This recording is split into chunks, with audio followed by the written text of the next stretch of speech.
And I think we've always loved elephants. We've been filming wildlife for 30 years, but we've never really felt that we had something special to say about them.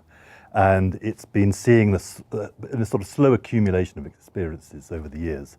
And then we experienced a really bad drought a few years ago.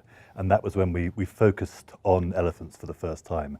And it was coming out of that and thinking, great, these elephants are so sentient. I mean, they are just extraordinary creatures. They're so like us. And that was what really propelled us to tell this story. You can read into elephants. They are so like us that when you watch them and you watch the way, say, a mother's using her trunk, it's almost like a mother using her hand. And so a lot can go unsaid. And when watching a film or telling a story like that, you can read into them. So they were sort of perfect lead characters, but also so many of the other animals depend on them. So they're like the center of life. They create the water holes. The other animals rely on them. And so story-wise, they are the center of the circle of life. All that came from spending 4 years, literally 4 years filming in the field. And when it wasn't like we'd go there for the odd shoot and then pull out. We were there every day, living in camp. And it was just, if you're there for that long, you experience these serendipitous moments. And I think that's what really gives the film its heart. We plan the shots as much as we can, but with wildlife, obviously, you can't plan everything.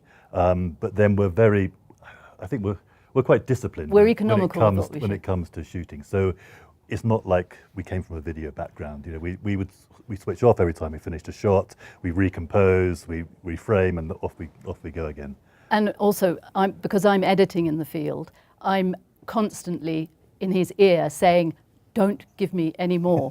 Just, you're going to drown me." You can lose yourself if you just randomly shoot for 4 years. Imagine we probably have taken 40 years to make the film. Whereas the skill is really in knowing what are going to be the pertinent moments and then filming around them and then having the patience and the interest to wait and watch to discover what will be the next thing that will help to build the story.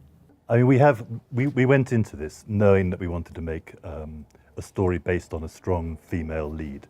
But it took us a long time to find that character, probably 18 months in the field, before one day we came back into camp and there was this beautiful herd of elephants resting in the shade of a tree, and they just had a baby. And when we saw the matriarch, who had these beautiful tusks, I mean, unlike any other female elephant we saw, we knew that essentially she was auditioning for the part. And that we stayed with her, and she became our lead character. But I like to think of it almost that she found us, and then suddenly one day you're back in camp, and Mzee Msili, as we call the guy who sort of runs the camp, he suddenly says, "Come and have a look," and there she was. I mean, the thing about elephants is that they are these extraordinary creatures, and they're being killed for their tusks faster than they can reproduce. So if we're not careful, within the next generation, we'll see the last of the elephants in the wild. And so for us, this is what drives our whole narrative. But we don't say it overtly, but it's always there in the subtext.